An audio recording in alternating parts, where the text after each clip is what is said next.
সঞ্চয় আমাদেরকে জানাবেন মরদেহ হস্তান্তরের সবশেষ তথ্য কি আছে আপনার কাছে? স্বজনরা সেখানে উপস্থিত আছে কিনা বিস্তারিত জানাবেন।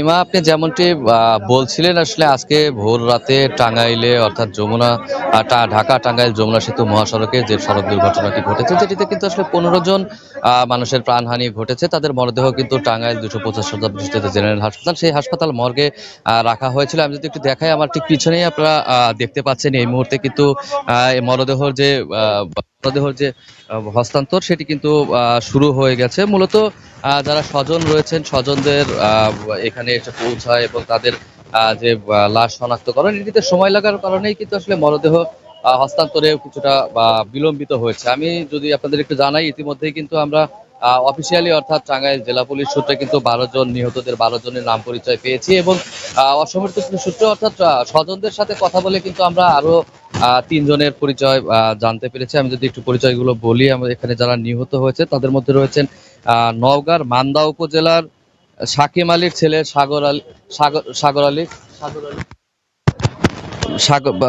আলী শহীদুল ইসলামের ছেলে রবিউল ইসলাম, মৃত জাফরের ছেলে মাইনুল ইসলাম, একাব্বর আলীর 2 ছেলে সোহাগ এবং ইয়াকুব, আব্দুর রহিমের ছেলে বাদশাহ, সুলতানের ছেলে তারেক, আব্দুর রশিদের ছেলে আব্দুল বারিক নিহত হয়েছেন এবং একই জেলার নিয়ামতপুর উপজেলার কিন্তু সাইদুল ইসলামের ছেলে শারিকুল ইসলাম নিহত হয়েছেন। এরা এই 10 জনই কিন্তু আসলে এরা প্রত্যেকেই কিন্তু ফেরিওয়ালা ছিলেন এবং ফেরিওয়ালা হিসাবে কিন্তু এরা কাজ করে সেখান থেকে কিন্তু আজকে বাড়িতে ফিরছিলেন পরিবারের সাথে ঈদ আনন্দ উপভোগে। এছাড়াও কিন্তু রাজশাহীর তানোরের আলতাফ হোসেনের ছেলে ইসমাইল হোসেন, চাঁপাইনবাবগঞ্জের শিবগঞ্জের সাইবুদ্দিনের ছেলে নজরুল ইসলাম এবং সাইবুদ্দিনের অপর ছেলে মামুন রয়েছে। এছাড়াও অসমর্থিত সূত্রে আমরা যেমন অর্থাৎ সুজনদের সূত্রে আমরা যতটা জানতে পেরেছি যে আরো 3 জন যারা রয়েছেন, এরা 3 জনও কিন্তু মান্দা উপজেলারই। এদের মাঝে সিয়াম, মাইনুল এবং সুজন মিয়ার নাম কিন্তু আমরা জানতে পেরেছি। আসলে মরদেহগুলো হস্তান্তর প্রক্রিয়া কিন্তু শুরু হয়েছে। প্রথম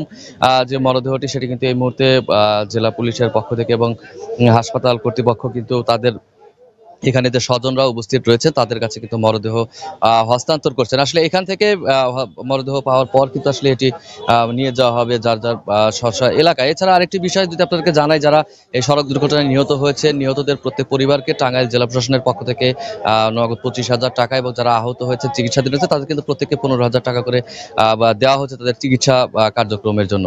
তো এই ছিল টাঙ্গাইল 250 শয্যাবিশিষ্ট জেনারেল হাসপাতাল থেকে সড়ক দুর্ঘটনায় নিহতদের মরদেহ হস্তান্তরের সর্বশেষ খবর। ইমা। সঞ্চয়, আপনাকে অসংখ্য ধন্যবাদ। এবার আমরা যাচ্ছি নওগাঁতে তৌহিদ ইসলামের কাছে।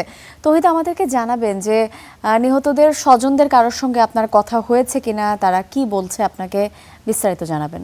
ইমা, এই মুহূর্তে আসলে নিহতদের পরিবারের যে শোকের মাতম সেটি চলছে, সেই সঙ্গে স্বজনদের সঙ্গেও কথা হয়েছে। তারা আসলে বলছিলেন যে যে কয়েকজন মারা গিয়েছেন নওগাঁর, তারা সবাই আসলে পরিবারের একমাত্র উপার্জনক্ষম ব্যক্তি। তারা আসলে হতদরিদ্র, যার কারণে কৃষিকাজের পাশাপাশি এই কৃষিকাজ যখন শেষ হয়ে যায় সেই সময়তে তারা দেশের বিভিন্ন স্থানে আসলে এই ফেরি করে ব্যবসা করেন। তো এমন কাজেই কিন্তু তারা ফেনী সহ দেশের বিভিন্ন স্থানে তারা থাকেন এবং ঈদ কেন্দ্রিক তাদের যে ছুটি, সেই ছুটি কাটাতেই কিন্তু পরিবারের সঙ্গে ঈদ উদযাপন করতেই তারা বাড়িতে রওনা হয়েছিলেন। এবং স্বজনরা জানিয়েছেন যেহেতু তারা আর্থিকভাবে অসচ্ছল, যার কারণে বাস ভাড়া অনেক সময় বেশি হয়ে থাকে, যার কারণে তারা কিন্তু ট্রাকে করে এই ঈদ ঈদ উদযাপন করার জন্য বাড়িতে তারা আসছিলেন। এই সড়ক দুর্ঘটনায় যে কয়েকজনই আসলে মারা গিয়েছেন, এখন পর্যন্ত আমরা নওগাঁয় 10 জনের নিহতের যে পরিচয় সেটি শনাক্ত করতে পেরেছি। পুলিশ এটি পেরেছে এবং পুলিশের পক্ষ থেকে জানানো হয়েছে যে নওগাঁর মান্দা উপজেলার এই 9 জন এবং নিয়ামতপুর উপজেলায় 1 জন এবং পার্শ্ববর্তী রাজশাহীর তানোর উপজেলার 1 জন এই পরিচয় কিন্তু শনাক্ত করতে পেরেছেন। এবং এই মুহূর্তে স্বজনরা আসলে বাকরুদ্ধ হয়ে পড়েছেন। অনেকেরই পরিবারের একমাত্র উপার্জনক্ষম হারিয়েছেন। সব মিলিয়ে আসলে তারা শোকে ভেঙে পড়েছেন। সামনের দিনে এই পরিবারগুলো আসলে কিভাবে চলবে, অনেকেরই স্ত্রী সন্তান রয়েছে, বৃদ্ধ বাবা মা রয়েছে, তাদের আসলে দেখভালের যে দায়িত্ব তারা আসলে কিভাবে সেটি করবেন, এই সব বিষয়ে কিন্তু তারা ভাবছেন। এবং স্বজনদের পক্ষ থেকে আসলে বলা হচ্ছে যাতে করে সরকারিভাবে তাদের প্রত্যেকটি পরিবারকে আসলে আর্থিক সহযোগিতা করা হয়, যাতে করে তারা সামনের দিনে চলতে পারে। আর পুলিশের পক্ষ থেকে বলা হচ্ছে যে মরদেহগুলো ফিরে আনার যে চেষ্টা সেটি আসলে সর্বোচ্চ চেষ্টা তারা করছে। ইমা, তো এখন পর্যন্ত এমনটি ছিল আমার কাছে। তৌহিদ, আপনাকে অসংখ্য ধন্যবাদ।